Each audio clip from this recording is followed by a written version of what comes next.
지난번에 3-5-1까지 했나요? 제 기억에는 그런데 예.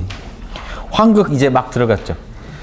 환극이라는 개념이 정말 재밌는 개념입니다. 환극. 우리가 이제 무극, 태극, 환극에서 3극 주로 얘기하는데 제가 정한 것도 아니고 옛날 학자들이 다 이렇게 연구했어요. 무극, 태극, 환극.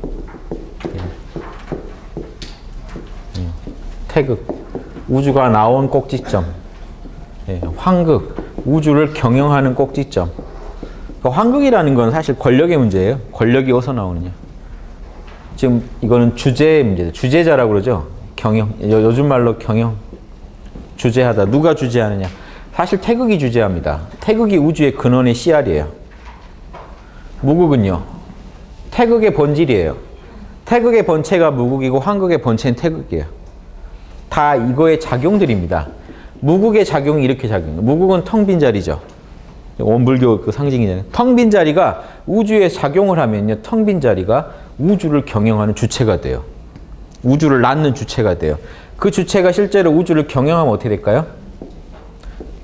동서남북으로 자신의 권력 경영작용을 일으키겠죠. 자, 그래서 주재한다고 할 때는 이 중심자리를 유지해 주는 걸 주 그러고 나머지 사방을 다스리는 걸 재 그럽니다. 다스릴 재, 주인주. 주인이 돼가지고 사방을 다스린다는 뜻이에요. 주재 그러면 주가 채고 재가 용이에요. 서로 또 달라요. 아무튼 이게 다 됐죠? 이게 답니다. 한 분이신 하느님이에요. 우주의 하나의 로고스예요.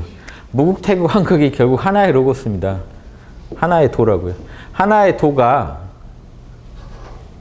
텅 빈 모습도 갖고 있고 우주의 근원이 된다는 측면도 갖고 있고 우주를 경영해 간다는 측면도 갖고 있고 지금 보세요. 지금 눈앞에 요 펜 하나 떨어지지만 만유인력 법칙을 가지고 우주를 경영하고 있죠. 그럼 환극의 모습이지.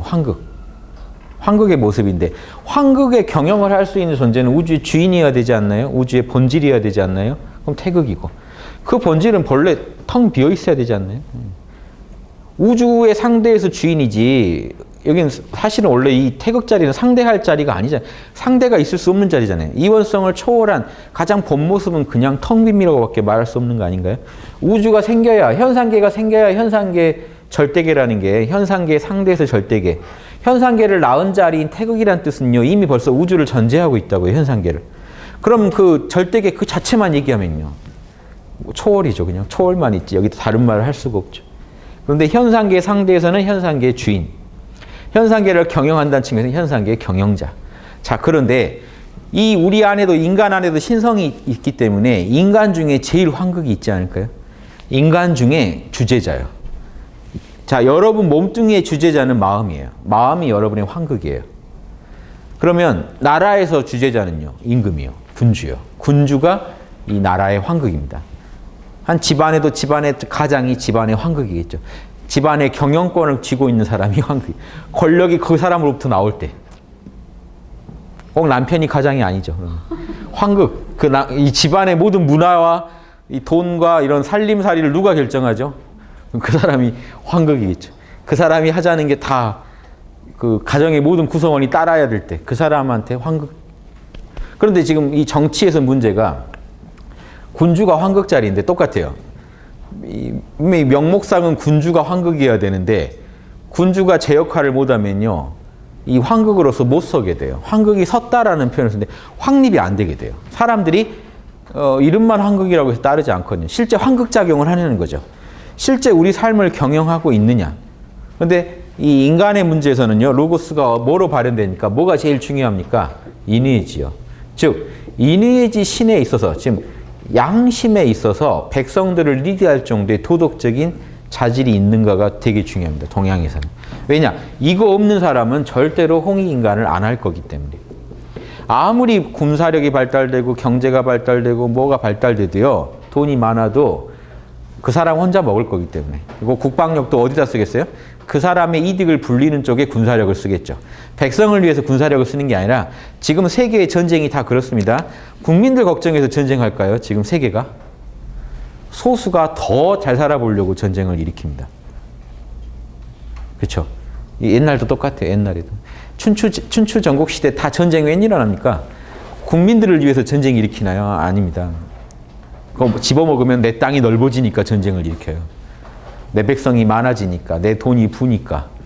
왕의 재산이 불고 그 기득권층이 전쟁을 일으켜서 국민 좀 죽더라도 우린 더 이득이니까 일으킨다는 말입니다. 그러니까 황극이 되려면요. 황극도 전쟁 일으킬 수 있어요. 그런 경우는 뭐냐면 진짜 세계 평화에 이바지하고 국민들을 더 살리기 위해서 하는 전쟁 아니건 안 일으킬 겁니다. 아무튼 인위해지신 이 덩어리가 황극이 돼야만 우주를 경영할 수 있다. 이게 육아의 기본 정신이니까 황극은 무조건 도덕적이어야 됩니다.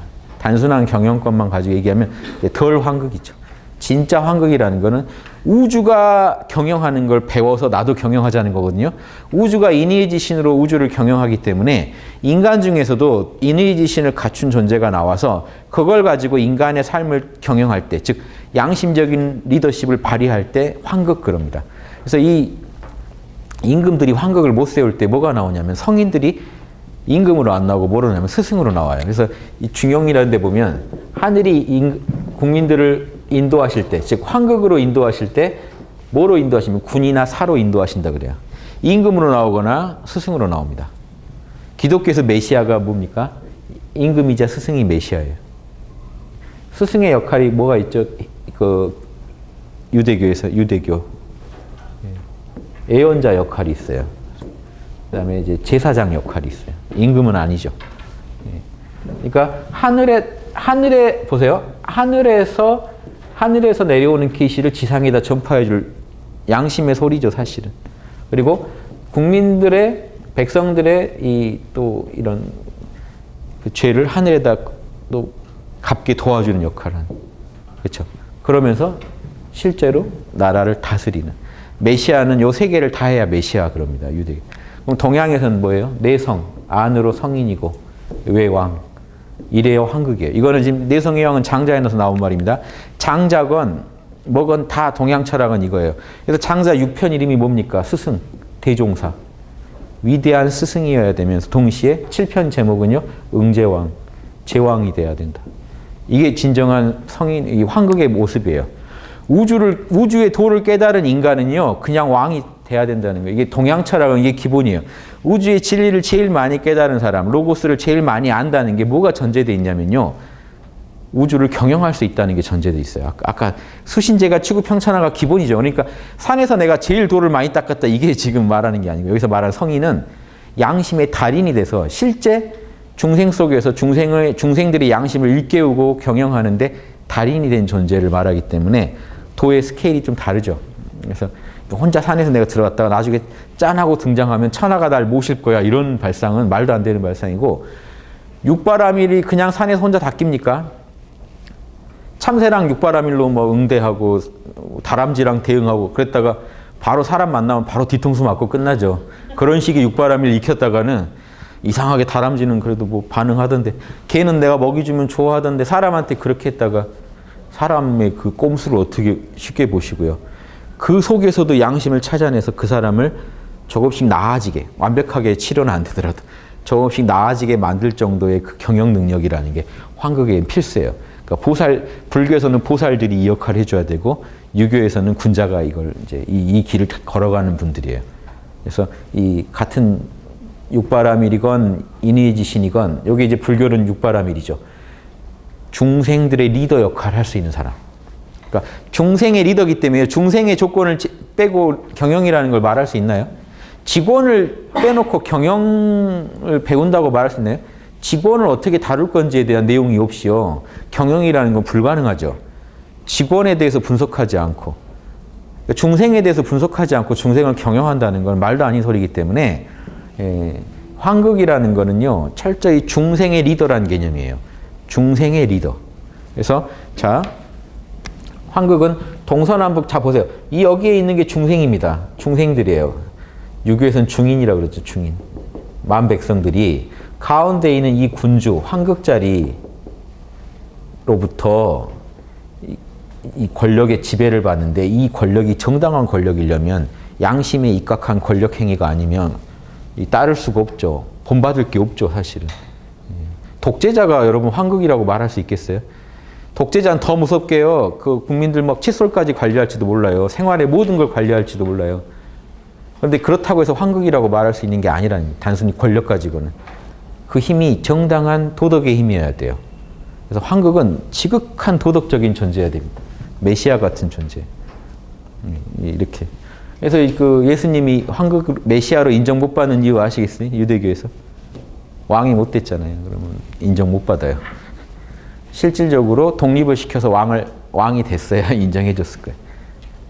그러니까 유대교에서 바라보는 메시아가요, 예수님 말고도 다른 메시아들 찾는 게, 실제로 로마에서 독립시키려고 노력했던 장군들도 메시아 후보에 예수만큼 비중 있게 다 거론됩니다. 왜냐하면 왕이 중요하니까. 왕 노릇을 했는가가 실제 중요해요.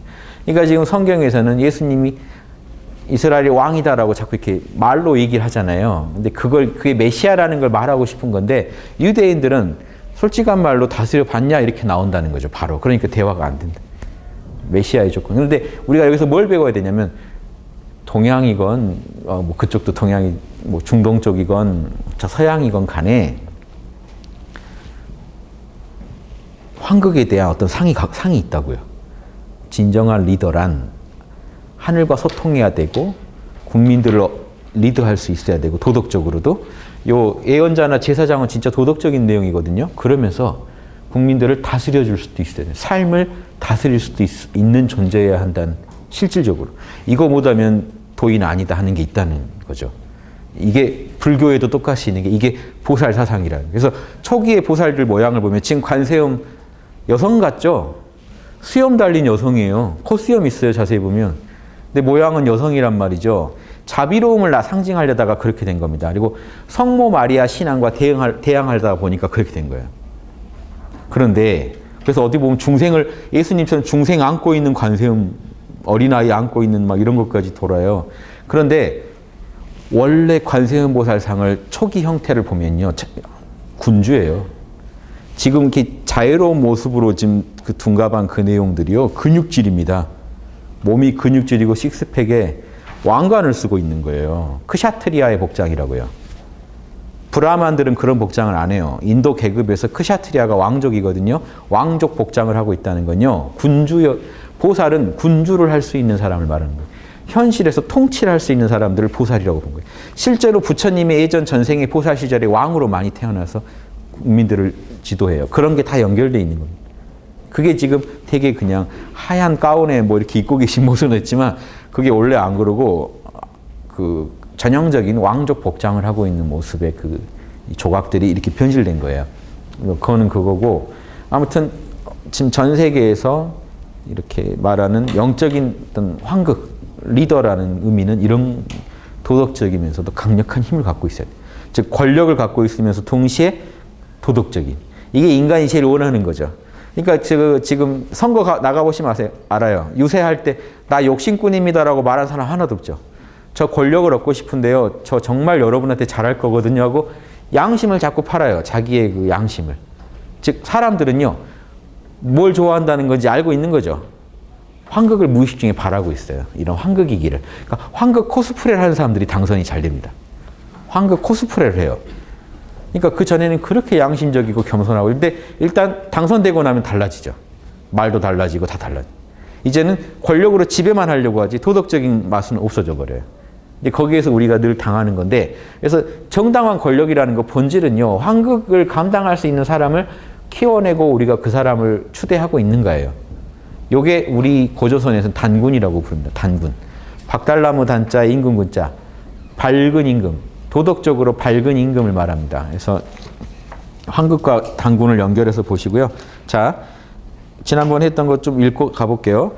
황극인데, 황극이란 황제가 그 지극함이 있음을 황제로서 극치를 세운 거다. 경영자로서 극치를 세운 것인데, 오복을 거두어서 여러 백성에게 복을 펼쳐주면, 자, 벌써 이게요, 강력한 권력을 지닌 존재라는 걸 아실 수 있죠. 전 백성들의 카르마를요, 조정할 수 있는 강력한 존재라는 거예요. 누군가한테 상을 주고 복을 주고 누구한테 벌을 줄지 결정해야 된다는 건 권력을 얘기합니다. 그런데 보세요. 우리가 하느님을 얘기할 때 하느님은요, 자, 이게 다 결국 신성한 하느님을 담자는 데서 나온 거예요, 황극이. 이게 노자가 말한 무의의 통치자예요. 자연 그대로 통치하는 사람은요, 권력을 안 부릴 것 같죠. 그게 아니라 권력을 도덕적으로 부리는 사람이라니까. 막강한 권력을 부려야 돼요. 왜 그러냐면 자연은요, 막강한 권력을 부리고 있기 때문에, 돈은. 우주 만물 하나 자연의 뜻에 어긋나게 좀 존재할 수가 없습니다. 엄청난 권력이죠. 근데 왜 우리가 그 권력에 대해서 독재라고 얘기 안 하나요? 합리적일 거라고 생각하는 거죠. 도덕적일 거라고 생각하니까 하느님 그러면 공정하시고 사리사욕 없게 일 처리하실 분이라고 생각하니까 그렇게 말하는 거지, 거기에 인간을 안 쳐나 봐요. 이제 복잡해져요. 그러니까 그때도 인간이 하더라도 양심 그대로 권력을 부릴 인간을 지금 모든 사상가 철학자들이 말하는 거지, 권력 없는 사람을 지금 얘기하는 게 아닙니다. 그런데 리더가 돼가지고 권력을 자꾸 나눠주면 큰일 나요. 그거는 방편으로서는 몰라도요, 황극 사상에서는 그거 아니에요. 권력은 모두 한 점에서 나와야 돼요. 당군이 여럿이 있으면 안 된다고요. 권력이 분산돼 버리면요, 사람의 에고는요 그렇게 해서 다스려지게 돼 있지 않아요. 권력을 나눠주면요, 상대방의 그 욕망이 치성해집니다. 그런다고 그 권력을 또 그러면 꽉 쥐고 부리면 어떻게 되냐, 독재가 돼요. 또 요 모순에서 답을 내는 거는요, 답이 안 나와요. 실제로는 인간의 사회는요, 이 둘 중에 하나예요. 무정부의 혼란과 참혹한 독재 사이에서 왔다 갔다 할 뿐이에요. 권력을 주면 독재로 변하고, 권력을 국민들이 그거 싫어서 안 주면 무정부 상태에 빠져요.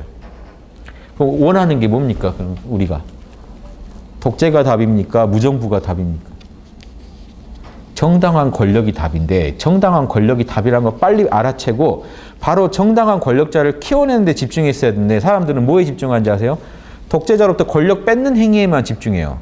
뺏고 나면 그럼 누가 차지합니까? 그 권력을. 또 다른 독재자가요. 계속 이 짓을 반복하고 있는 거예요. 정당한 권력이라는 것에 대해서 자나깨나 연구해야 돼요. 인간의 삶이 모두 힘들어진 이유는요, 정당하지 못한 권력 때문에 그러거든요.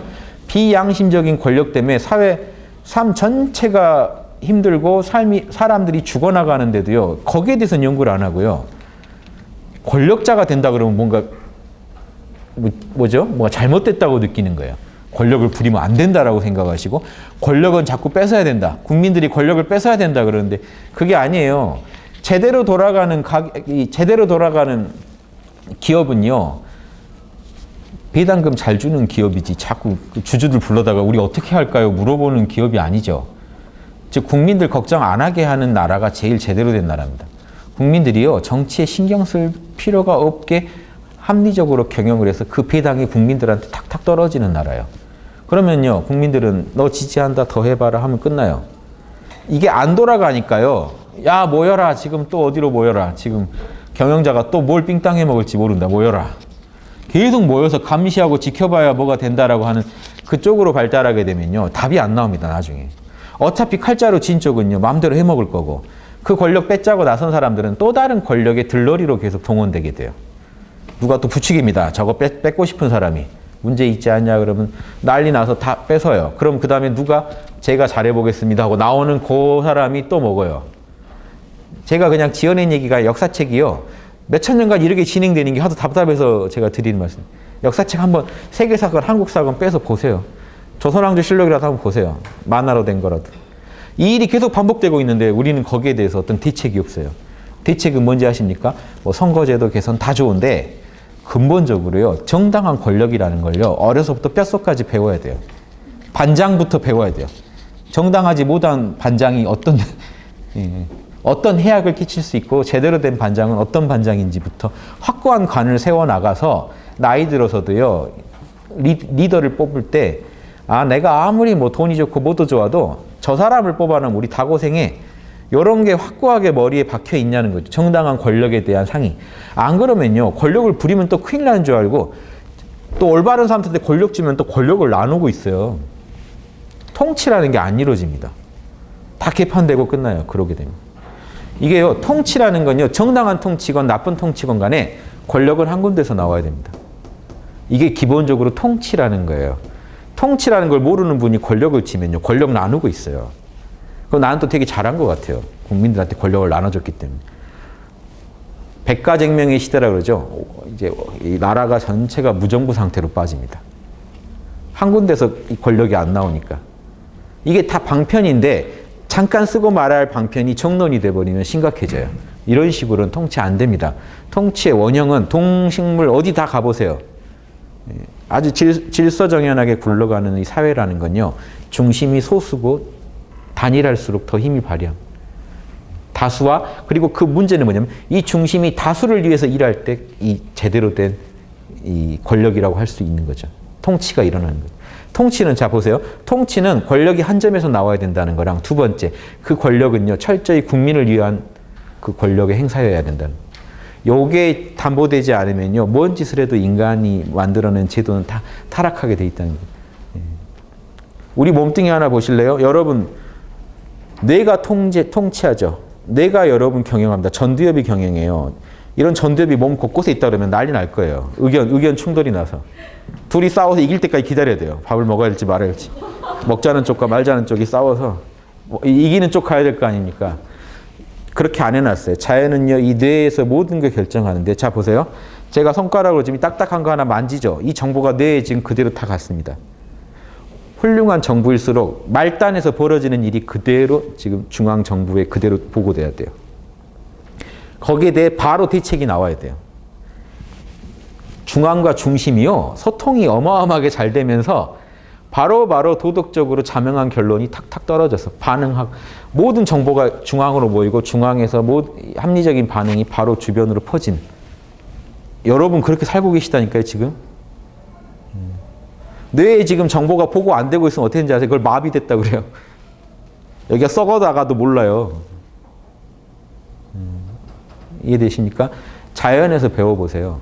모든 정보가 효과적으로 집결되고 그거에 대해서 자명한 해결책이 빨리빨리 나와서 다시 그 말단까지 퍼지는 요게 잘 이루어지는 이게 환극이에요. 그때 그 중심점을 환극이라고 하는 거예요. 그래서 그 중심점이 되는 리더는 무조건 양심적이어야 된다는 이유가 절대 안 그러면 말단을 위하지 않아요. 중심만을 위해서 악용해요. 그렇게 중앙으로 모인 정보를요 악용해요. 중심을 키우는 데 악용하고 말단을 때려잡는 데 쓰이면 최악이 되겠죠. 한 몸이 유지될 수가 없죠. 자연에서 배우시면 돼요. 이게 노자가 말한 무의의 치라는 거고 이게 육아에서 말하는 환극 사상입니다. 자, 그래서 여러 백성이 그대의 극지점됨에 대하여 당신이 그 권력의 꼭지점에 섰다는 것에 대해서요. 백성들이요. 좋아해야 돼요. 그렇죠? 그대의 지극함이 됨을 보호해줘야 돼요. 저 사람 리더 그만둔다고 할까 봐 전전긍긍해야 돼요. 백성이. 저 사람이 지금 그 경영자 자리 물러나면은 우리 회사 망한다. 우리나라 망한다 정도로 생각할 정도로 그런 존재여야 된다는 거예요. 백성들이 보호해 줍니다. 그 사람의 그 리더십이라는 게 그 따라가는 이 팔로워들을 다 제대로 보호해 주고 챙겨주는 리더십이기 때문에 팔로워들이 나서서 그 리더를 보호해 준다는 겁니다. 대저 여러 백성에게 사특한 붕당이 없고 사람들에게 패거리 문화가 없는 것은 오직 임금이 표준이 되기 때문이다. 즉, 이 임금은요, 권력의 정점에만 있을 게 아니고 도덕의 정점에 있어야 돼요. 이 사람이 말하는 로고스의 최고 대변자여야 돼요. 이 사람이 하는 말이 모든 로고스에 대해 제일 정밀한 얘기를 할 수 있는 사람이어야 돼요. 그래서 당군이 양심 제일 밝은 임금이어야 된다는 게요. 권력은 사람들이 만들어줄 수 있지만 도덕은 자기가 만들어야 돼요. 자기가 도덕을 못 개발한 사람이 그 자리 가면요. 그 힘을 못 부리니까 힘에 져가지고 결국 독재자로 끝난다는 겁니다. 이게 지금 환극사상이에요. 예, 그래서 사특한 붕당이나 패거리 문화가 없다는 건요. 사회의 도덕적인 표준이 임금 하나여야 된다. 가장 최고의 표준이. 이 사람 말고 다른 표준들이 나와버리면 그 사회는 벌써 환극이 제대로 통치된 사회는 아니다. 그런데 방편은 가능해요. 임금이 모자라면 어떻게 돼요? 스승으로 누가 나옵니다. 예수님, 부처님, 공자님 다 임금 못했죠. 그때는 사회가 벌써 환극이 제대로 통치된 사회는 아니고 무너진 사회인데 보완책으로는 그것도 가능해요. 보완책으로 스승들이 나와서 임금이 워낙 못하니까 민간에서 뭔가 도덕 밝히는 운동을 합니다. 이게 성인들이 나오는 이유예요. 임금이 도덕 밝히는 표준이 못 될 때 국민 중에 표준이 나오기 시작해요. 왜냐하면 국민들을 구해야 되니까. 이해되시죠? 그런 존재들이 스승이고 이제 성자들이 나와요. 근데 이거는 방편이지 정법은요. 임금이 도덕적이어야 된다는 게 황극 사상이에요. 그게 제일 정법이다. 나머지는 방편이다 하는 겁니다. 서경 집전 그 주석에는 뭐라고 되는지 보시죠. 황은 임금이고 건은 세운다는 거다. 극이라는 거는 우리가 북극 그럴 때 극이니 지극함을 말한 것이면 꼭지점이라는 거죠. 지극하다는 거. 더 갈 데가 없다는 게 지극한 겁니다. 북극이 어디입니까? 북쪽으로 더 갈 데가 없는 그 자리. 황극은요. 권력이 갈 수 있는 꼭지점이라는 거예요. 그리고 그 자리가 꼭지점으로서 정점에 있기 때문에 그 자리가 사방에서 우러러보는 자리이기 때문에 표준이 돼야 돼요. 모든 존재들의. 자, 중심에 서 있으면 사방에서 그 발음을 취하는 것이다. 사방에서 복사하고 배울 수 있는 존재가 표준이라고 할 수 있죠. 그 사람이 황극이다. 그러니까 도덕적인 그 탁월함을 가지고 있어야 됩니다.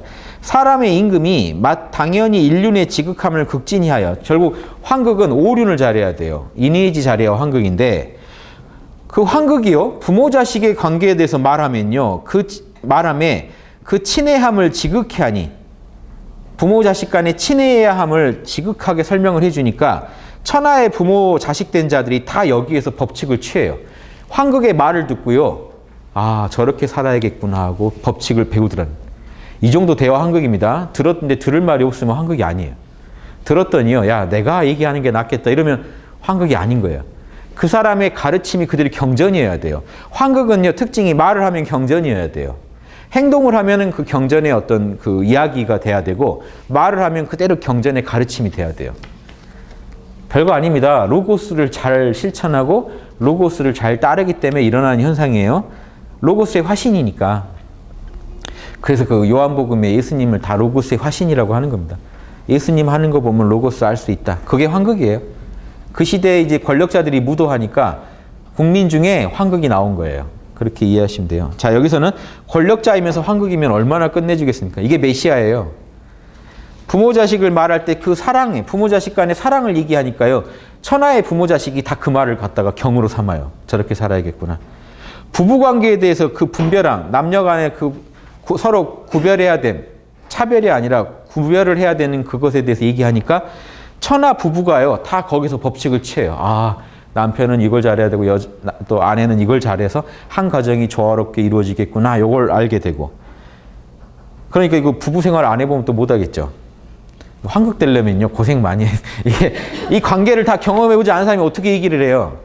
그래서 제가 결혼을 하려고 황극되고 싶어서. 형제간, 예, 이건 제가 또 할 얘기가 많죠.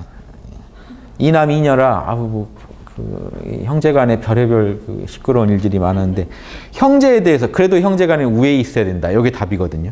형제간에는 우애 있어야 된다. 이게 보편 법칙이에요. 별짓 다 해보고 나면 나오죠. 역시 형제간에 그래도 우애는 있어야겠다. 부모 자식 간의 사랑 정도는 아니더라도 우애는 있어야겠다. 서로 아끼는 건 있어야겠다. 그래서 한쪽이 너무 처지면은 전체가 다 균형이 깨진다. 이런 거에 대한 이 감각들을 가져야 되거든요. 그래서 한쪽이 너무 균형 깨졌을 때 범죄 나고 그러잖아요. 형이 뭐 돈 안 빌려줬다고 또 막 칼부림하고 총 쏘고 이런 것도 그 공식을 어기면 일어납니다. 한쪽이 너무 무도해서 일어날 수도 있지만 그걸 막을 수 있는 어떤 그런 건 없었는가 또 따져볼 필요가 있거든요. 막을 수는 없었는가. 자, 그런 부분에서 형제는 우애가 지극해야 하니 천하의 형제들이 다 이 황극의 말을 듣고요. 배워요. 경으로 삼아서. 이거 지금 대단한 얘기죠. 이런 거. 아무튼 이런 식으로 한 가지 일, 한 가지 물건, 모든 사물이라는 거예요. 일은 사고요. 자, 사물을 보세요. 천하에서 물건들이 일으킨 작용은 일이라고 해요. 자, 이 펜은 물건이죠. 펜이 글씨를 쓰는 행위를 하죠. 이건 작용이죠. 일이요. 일과 물건이요. 사건과 물건, 사건과 물건. 천하의 한 가지 일이건, 천하의 한 가지 물건이건 다 법칙이 있죠. 천하의 일, 한 가지 물건, 이 모든 걸 접함에 한 번 말하고 한 번 움직임이 발동함에 이르러 그 의리와 정의와 진리의 당연함을 지극히 하지 않음이 없어서 양심을 다 구현하지 않음이 없대요. 한 가지 일을 처리하건 한 가지 물건을 접하건 항상 양심의 로고스를 지극히 발현하니까 한 턱의 지나침과 모자람의 차이가 없게 되면 그 지극함이 건립된 것이다. 황극이 되는 방법이에요. 내가 어떤 일을 처리할 때 양심을 지극히 해가지고 처리하니까 자, 천하만사를 가르치려고 이렇게 한 게 아닙니다. 애초에 중생 구제하려고 한 것도 아니에요. 양심에 최선을 다했을 뿐이에요. 그랬더니 모든 중생을 구제할 수 있는 답이 나와버린 거죠. 본말은 다릅니다. 중생을 구제하는 거는 말이에요. 더 본은 뭐냐면요. 중생을 구제하는 게 옳은지 그른지를 어떻게 판단할 겁니까, 여러분이? 양심의 소리를 따르는 게 본이에요. 양심을 따르다 보니 나와 남을 모두 살리게 되는 겁니다. 홍익인간하게 되는 거예요. 홍익인간 하겠다는데 너무 집착하시면 안 돼요. 인간을 도와야 된다 해가지고 집에 있는 돈 빼다가 자꾸 밖에다 내주고 하다가 우린 인간 아니냐 하고 이제 가족들이 파업하고 막 이래가지고 복잡해지는. 뭐가 문제가 된 겁니까? 양심을 따른 게 아니라서 그래요.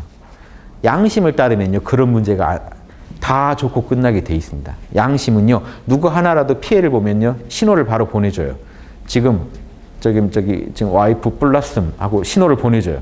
그쪽 돌아볼 것. 양심은요 모두가 행복해지길 바라기 때문에 어느 한 군데만 균형을 잃어도 바로 신호가 옵니다. 어디 챙길 것, 너 역량에는 어디까지 할 것, 이게 다 나와요. 양심을 어기고 도와야 된다는 것에 너무 초점을 두면요 양심을 어겨서라도 도우려고 하다가 문제가 생겨요. 그러니까 양심을 따르는 게 본이고 그러다 보면 당연히 남을 돕게 돼 있습니다. 결대로 이렇게 공부를 해야지 일이 되거든요. 그래서 지금 이 말도 천하를 다 바로잡는다는 얘기를 하면서도 결국 핵심을 뭐라고 얘기해요?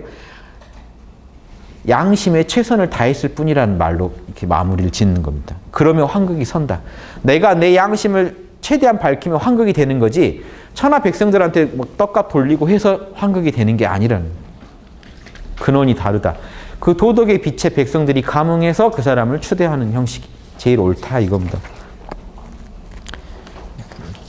자 여기까지 이 홍범구주는 뭐 진도보다는 계속 환극사상에 대한 얘기를 제가 하는데 이게 새 시대의 리더상을 세우는데 그걸 새로운 지금 그 동서양의 이런 정치제도도요 다 지금 변해야 됩니다.